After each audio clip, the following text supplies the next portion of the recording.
Hey, how's it going, guys? I'm Paradoxic, and welcome to Marvel's Agent Carter. I said before I would get round to doing this eventually. I originally did, on my original channel, I did do Agent Carter reactions to the first, 2 episodes, and then I fell off the train tracks. But now I've climbed my way back on board, after having watched more and more of Agents of S.H.I.E.L.D. and hearing more about how, both shows kind of influence each other, and Agents of S.H.I.E.L.D. gets influenced by Agent Carter. I'm back on board for Agent Carter, going back into Season 1, this time Episode 3, Time and Tide. So similar to Agents of S.H.I.E.L.D., I've watched the first couple of episodes of this already enough to know kind of what happens and what the main kind of story is. Agent Carter follows Peggy's life straight after the events of the first Avenger, after she lost Steve, finding her place in the world within the SSR where she works and stuff. So the SSR is what eventually evolves into S.H.I.E.L.D. The SSR, I don't know what happens to it, but it gets shut down, and S.H.I.E.L.D. kind of rises as a phoenix out of its flames. But as we know, so does Hydra. So I wonder if they're going to tackle that in this. I wonder if they're actually going to show Operation Paperclip and Zola being recruited, and how Hydra's infestation actually begins with the birth of S.H.I.E.L.D. But there's only 2 seasons of this. There's only 2 seasons, and then this got cancelled, so that's upsetting. I wish we could have seen more of Peggy Carter herself. That's the main reason I'm here. Peggy Carter is literally called Agent Carter. So yeah, but whatever the story is here, I'm here for it. I'm here to complete it, just like Agents of S.H.I.E.L.D. So the story so far, Stark's nitramine solution has been leaked, and he's been framed for its leakage. So he's a wanted man. He's on the run. So Peggy, he's enlisted Peggy's aid, along with working with his butler, Edwin Jarvis, who we saw in Endgame, the first TV show character to cross over. We saw him, so they have to work together to try and clear Stark's name and find out who's really behind it all. So it's not necessarily Hydra. We've heard a name being referenced. We've heard that Leviathan is coming, so very unlikely to be the same Supergirl Leviathan, but Leviathan is also a name in this. We know that Thanos had Leviathans. Those were the big, giant, floating slug thingies in Avengers and Endgame. But Leviathan is coming. So someone is coming. Something is coming that's gonna be even bigger and badder than whoever the robot guy works for. Or maybe the robot guy does work for Leviathan, but he is dead too. The guy with the voice modulator, he's dead. He died in the end, and the van carrying the nitramine blew up off the side of the cliff, and then the license plate was collected by the guys that Peggy works with and the other collection dudes, the other cleanup crew dudes, and they found the license plate. So they're gonna be able to track that back to the warehouse factory place where the nitramine was being stored. So yeah, and I think it's connected to Peggy somehow. I know that much. But how that happens, I'm not too sure. Again, been a while since I've watched this, and I did watch the last episode a bit recently just to prepare myself for this one, but clearly not enough. But yeah, we have them investigating the wreckage, and Peggy, just recovering from the events of the last episode with Jarvis, and she's kind of reluctant to actually allow him to tag along in case she loses him too, and in case stuff goes wrong and he gets caught in the crossfire. But he's trying to convince her to actually, trust again, and to actually accept help again, pretty much. So yeah, we had that. Angie, her friend Angie, has helped her move into a new place, like a house exclusively for women, with its own set of rules, like no visitors and no going up and down floors and stuff, and no visitors, no guests, especially no men past a certain time limit, and all sorts of other stuff. No, must be a lady and all that sort of stuff. So it'll be interesting seeing how, given Peggy's line of work, it'll be interesting seeing how she actually falls in line with those orders and those rules. But yeah, that is pretty much it. The uncut reaction for this episode you can go check out on Patreon, but also the early access for this for the next episode's reaction, you can also go check out on Patreon. The early access will be up ahead of next week's public release. So if you're pledged to Patreon, you can go check that out. But yeah, that's pretty much all I have for everything that happened in episode 2. So episode 3, Time and Tide. Let's go. Oh, this dude's legit climbing the pipes. Is he there for Peggy or is he there for someone else? He doesn't seem evil, he just seems more creepy than anything else. Next one over. Ah, jeez. Would it be too much trouble if I could... Yes, it would. It really would be too much trouble. Yeah, you climb this way up, you can climb horizontally. Yeah. Hey, Ray. How you doing? He knows her? Oh, Ray's been a naughty boy. He's a naughty boy. Someone had a late night. What time did the cat drag you in? I didn't exactly get dragged out. Molly, you didn't. What can Oh, this is Molly. Oh, the blonde. Yeah, the blonde. And nimble. It's a simple rule, ladies. No men Oh, yeah. above the first. Yeah, she knows. She knows. Mm. Molly Bowen, Oh, she knows. Oh, she knows. please go to your room and pack your things. Oh, Oh. I hope you had a splendid evening because it will be your last at the Griffith. No. It can't be the first time because the guy didn't even know where her apartment was. Let her be No. an example for the rest of you. Oh, Molly. This institution. God damn is you, not Jimmy. You unlike horny Fort bastard. Knox or Alcatraz. Run this picture by your embassy friend. I'm on it. Hey, passport guy's mine. You got any friends in Moscow? Or anywhere else. Somebody was driving that car. I want to know who. It was Jarvis, wasn't it? I don't know. No, it was leaked. It was Brannis. He was driving it. Oh no, the car. The car. Yeah, no, Jarvis was driving that. My landlady gave me an idea. Oh, splendid. Well, now if we can get an opinion from your butcher. Someone robbed Howard's impenetrable vault. If I can find out how he got in, Jeez, perhaps I can okay. trace where he went. And we can have some technology. That is your name, isn't it? Mr. Edwin Jarvis? You misplaced anything recently? Oh, they tracked it back to I think him. There's a fountain pen on Fifth Avenue. How about a bumper off a Fleet Master? Anything like that? Just the bumper? Workday starts at 9 a.m., honey. Tell me, Agent Krasinski, who are you bringing to the show? Your wife or your girlfriend? Common stuff in the 40s, though. Common stuff in the 40s. We got something that'll rattle this limey's cage good. Well, let's see how good he really is at espionage. Committing a crime, which is surprising considering you were charged with treason. Treason? You couldn't get out of dishonorable discharge. Oh, in the army. Honey, pack a bag. What a bother. We're being deported. Oh, shut up, Thompson. It's a one-time offer, Carter. Carter!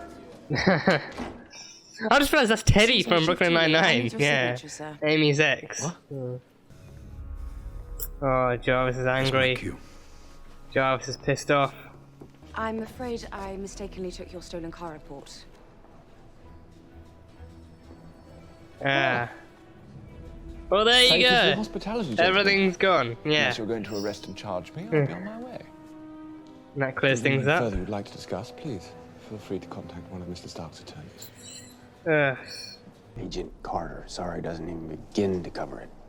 Doesn't even begin to cover it. Get out of my sight. And what if you actually really had ended up arresting the wrong guy? What would you have then? Oh, you don't look deeply into your cases enough? Oh, yep, everyone was just waiting for that. God damn it. Yeah, so that's a lot of what this series is going to be about. Her just being scolded for every little thing. It's 8 o'clock, Grandma. Come on, tell me about your crappy day. Maybe it'll make me feel better. I'm really... Yeah, come on, bond with Angie. Bond with Angie. Didn't mean to disturb you. No, you didn't disturb me. No, I it's just... fine. I know a brush off when I see it. Oh, no. Oh, it's Dorothy Underwood. Oh, call me Dottie. Nice to meet you. Dorothy. Dottie. Huh. Seems like one big happy family. No girl's gonna trade in a red, white, and blue shield for an aluminum crutch. Well, maybe he's just nice to her, because Your she's another... knowledge of waste removal rather Nice. surprises me. Nice spent a guys in week the down here in the winter of 40s. 42. Nice guys in the It was 40s. another time, perhaps. If we're going to be working together, risking our lives together, then I must be able to trust you. On my honor, you can. Your honor is not enough. It was a dishonorable discharge. The Mr. opposite Stark of would be honor. worthy of his trust. Yeah. Before the war, I served under a general. Oh, this is one of those We traveled stories. a great deal. We were in Budapest when I met Anna. She Budapest. worked in a hotel tailor's shop. She was Jewish. Still Ah. is, I'm happy to say. But he refused to sign. You forged his name. Hence the dishonorable discharge. Howard. Mr.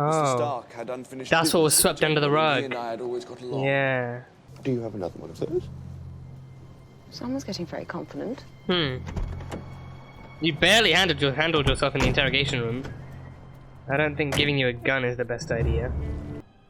So they're clearly taking this overseas. They're clearly taking this overseas. Causes involuntary catastrophic muscle contraction, bones break, I'm afraid. Oh. It was originally designed for back massage. Went a bit too far. Went a bit too far. Publicly revealing these items won't clear Mr. Stark's name. An anonymous tip. An anonymous tip. Suspicion along with it. Yeah, put out an anonymous tip. Do you see the day I've had? I will call them in, and they will respect me. They know your voice now. Yeah. Let's hope you're good at voice acting. They're on a boat near the Southside Pier. Just a pal. From Kentucky. How did you get this number? Have a lovely night. Almost slipped back into Britishness there. Almost. Yeah. Let's go, let's go, let's go. Yeah. Let's hope they can get there before the guy in the shadows actually gets to them too. Yeah. Oh, there we go. Oh. There we go. Yeah, uppercuts. Kicks, there we go. There we go. Oh no. Oh yeah, break his bones, break his bones, break his bones. Yeah. Ooh. Well, that works. Yeah. Not if you want a massage. No, that'll break more than it'll fix for a massage. Ooh. Oh yeah, you can't. He got there first, and oh, he's gonna say British brunette and a clumsy butler. SSR, don't move. He can't. Can. Yeah, his bones are broken. Well, his arm's bones anyway. Yeah. This is it. Drive carefully. I don't want to be the one who sunk Manhattan. Yeah, that's a good point. Yeah. Obey the traffic laws. Obey them. You crash into the Empire State Building and it just shrinks to like a Lego set. Is that game working for you? Game. On the boat. English broad. Solid right hook. No, that's Peggy. That's Peggy. Oh, damn. Oh, that's the guy. That's the Watcher. Oh, yep, he's dead. No, he's dead. He's dead. Oh, no. Oh, jeez. No, no mercy. No mercy. Just cleaning it up. Just cleaning up the crime scene. Just tying up loose ends. Yeah. Concerned citizens call the cops. This guy called us directly. It's not like we're in the phone book. They're a specialized unit. Stay vigilant. I'm not losing any more of you. Peggy, you gotta find out who Leviathan is. I gotta go call Kudminski's wife. Oh, next of kin. Oh, that's not gonna be easy. Peggy, you've got to find Leviathan and stop them before anyone else goes down. I'll call his girlfriend. Oh, yeah, and his girlfriend, yeah. Yeah, that joke turned out to be true, and he had a wife and a girlfriend. Now you can bond with Angie, she's had a long day. Yes, please. Like when my cousin Ralphie got hit by a bus. Granted, he did just knock off a newsstand, but still, big shock. I think that jerk quite fancies you. Shut up, English. You talk too much. She can do better. Angie can do better. Is Peggy being watched? No. No, she's not okay. I thought that zoom out was going to be that she was being watched. And that's the end of that episode. Okie dokie. Okie frickin' dokie. Ugh. Okay, so yeah, I'll get main stuff out of the way first. I know this was not the most ideal reaction. Again, it's been at least like okay, I'll admit it's been at least a month since I've watched episode 2, since I watched the last one, and again that was like a refresh. So I remembered enough, but not most stuff, not most things. So yeah, again, not the most ideal of reactions, and again, like watching this like 3 episodes into a season. Not ideal, but I could not watch episode 1 and 2 all over again and do genuine reactions to that. I think it would be like a rewatch, if anything, and I don't know, it seemed to me like it would take more time to do that than to actually just, skip ahead to where I know I can do something proper and good. So, yeah, but we still got a lot of good stuff out of this episode. We still got some info. Jarvis. Edwin Jarvis. So he was in the army. He was with, I assume, the British army, him being British and all, and he was in Budapest. He was in Budapest. That's where he met his wife. That's where he met Anna. So, yeah, so she was Jewish, and when the war went down, she was in trouble because of Hydra stuff and the Nazi stuff. So his general actually had papers to secure her safety and to ensure her safety and to actually have her moved and taken to a more secure place. But he just wouldn't go through with it. So Jarvis went ahead and forged the signatures himself. So yeah, okay. I was wondering, like, there was like a scene earlier in the episode where like Peggy was doing some stuff with papers and she brought out the she asked for the main guy's his signature or something. I thought she was going to forge that for his release in some way, but then she said that she found the stolen car report.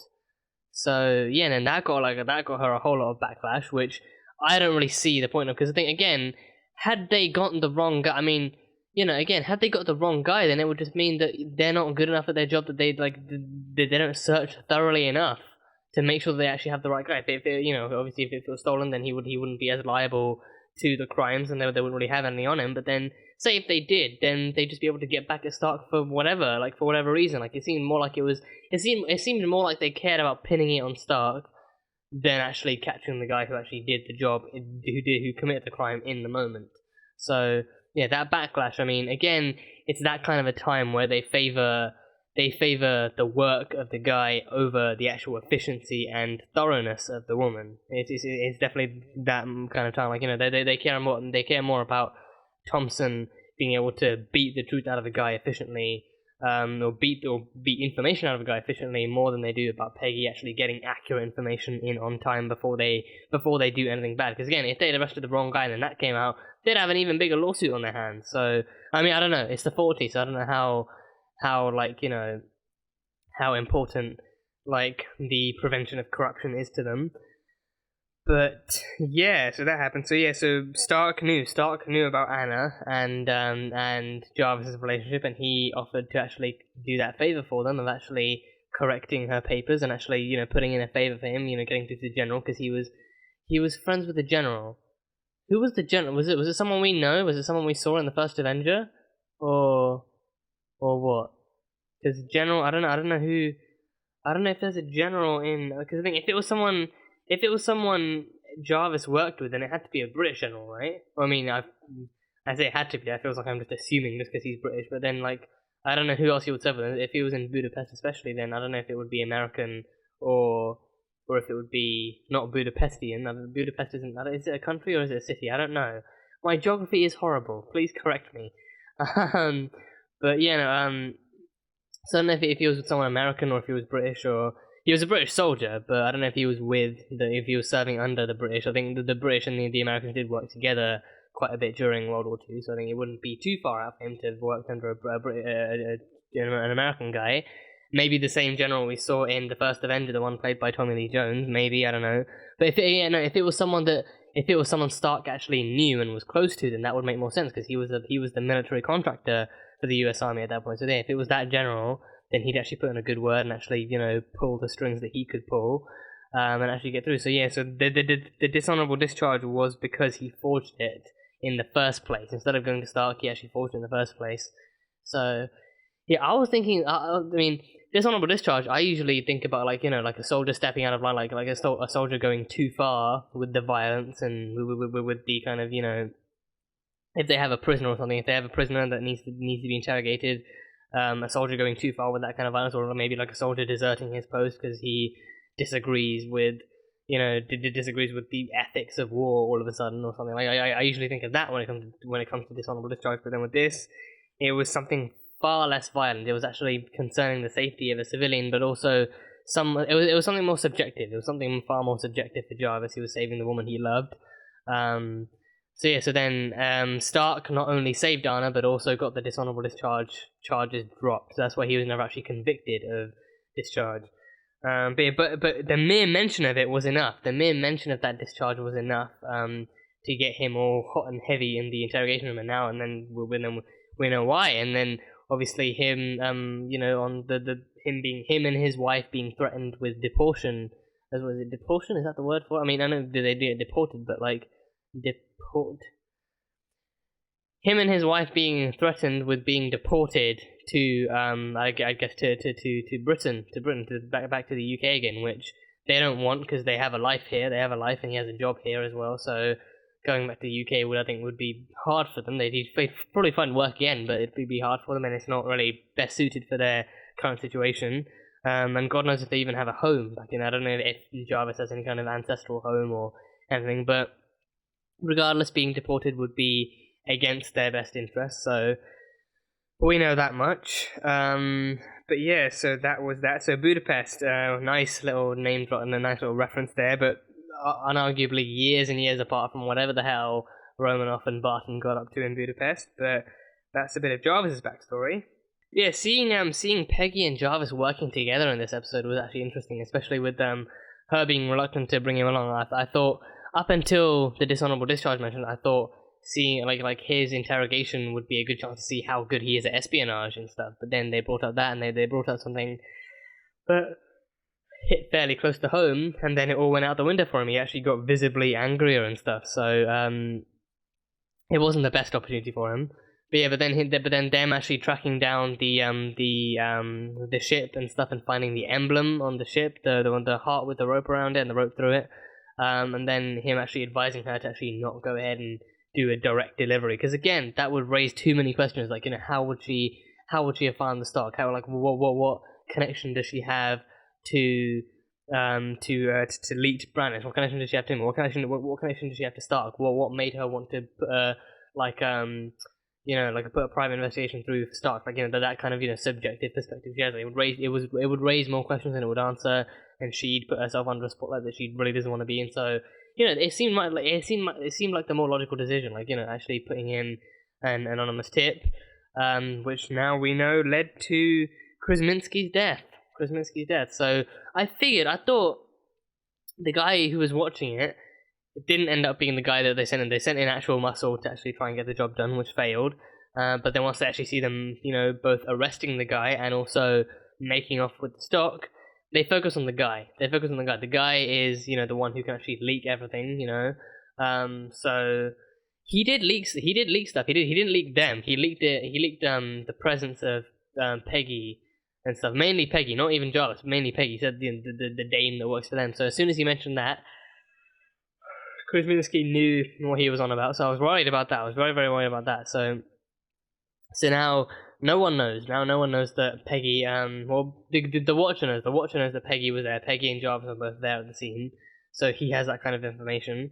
But then he took out Krasminski. So Krasminski is an RIP. So yeah, I think I'd agree with Peggy. Like, he was an arsehole. He was an arsehole. He was a cheater on his wife and his girlfriend, and he wasn't the best of guys, but he was still a colleague. He still cared about his job. He still did good work and stuff. He still worked there. So that kind of emotional repercussion you can't really disagree with. And had she taken his shift, then he probably would have been out with his girlfriend, not involved with any of this at all, and D'Souza would have been the only one to actually answer. But then D'Souza would have died. But no, Krasminski was the only one there. Lucky for D'Souza, I'd say, because if D'Souza was in there too, he would have died too. That kill, that professional hit was all about tying up loose ends and getting rid of any witnesses. So killing the police officer, killing the SSR agent was the first step, and then taking out the blabbermouth, the potential blabbermouth. So whoever was on the scene at the time would have bitten the bullet. So yeah, so R.I.P. to Krasminski, R.I.P. to him. So I thought when I saw all the women with the headphones on, crying into their microphones and crying at their workstations, I thought, I don't know why, because I think, well, I do know why. It's because the past episodes we've seen that there's a booth place where they actually run that Captain America radio drama thing. I thought my mind flashed back over to them, did they come up with a sad story? But no, they did not work there. They worked at the SSR, and that's why they were crying, because Krasminski, a good loyal agent, actually died on the job. So yeah, seeing the emotional toll on that had on the men and the women and all the other agents there, and even the main guy, saying that he's gonna pin this on Stark too, Krasminski wouldn't have died if Stark hadn't done all this, that means that Peggy has to actually work even harder to prove Leviathan, whoever the hell they are, is the one behind this, that they are the ones responsible for Krasminski's death and for anyone else's death. They're the ones who are after the stock that was stolen from Stark. So now they have that in their custody. The only thing that the Watcher went after was the Muscle and Krasminski. yeah, that was the only thing he went after. So the stock is still in the hands of the SSR. So they have that. So now they can kind of work harder at finding out exactly who stole it, why they stole it, and what it traces back to. So hopefully Peggy can get her hands on that kind of information. Hopefully Peggy can, get ahead of the investigation and actually, expose Leviathan as a real threat, which isn't easy because we have no idea who they are or what they want. But yeah, hopefully we can figure that stuff out. We met Dorothy Underwood, Dottie. She's a new resident. I don't know how big of a character. I don't know. I mean, they probably wouldn't really bother introducing her to the characters and to us as viewers if she wasn't really going to be important. But Dorothy Underwood, she's a blonde, I believe, and she's a new resident there, so she's, excited to be there and happy to be there, so that's that. And Molly, she got kicked out because that dick Jimmy is just one horny fuckwad. He could not rest a night without sleeping with her, and he risked and exposed their activities, like no men above the second floor, I think it was. The time matters as well, but it's like no men above the second floor. That's where the bedrooms are, and if a man is in the bedroom, it's bad news. So Jimmy, likely, he gets off scot-free because he got laid too, but apparently it's Molly's fault. He showed up in the first place. I knew he was nothing but trouble the moment he started climbing out the pipes, and it wasn't a first-time event. It clearly wasn't a first-time event because he didn't know where her apartment was. He mistook her apartment for Peggy's, or Peggy's for hers, whichever way that works. I don't know. I can't English properly sometimes, but yeah, it clearly wasn't the first. It clearly was the first time because he mistook the apartments. And then afterwards he did do like a parkour, like a wall climbing thing where he just went across and found her apartment in the end. And then the main lady found out and even put a little bit of a pun logic on it, being like, oh, Harry Houdini performed in this building, but the one thing he never did was ascend the stairs. And she knew Jimmy has been there. She knew Molly was the one he had visited, and they had some adult fun times. But yeah, that is it. And then that was her final day. That was probably the very next thing she did was not even finishing her breakfast, but actually, packing up all of her things and leaving the next day. So yeah, screw Jimmy. But yeah, that happened. So Krasinski's dead, so now they're going to have to fight even harder to find out. Well, they're going to fight even harder to expose Stark, and Peggy has to fight even harder to expose Leviathan as the real threat in the modern day, and, fight to actually expose them and free Stark's name and protect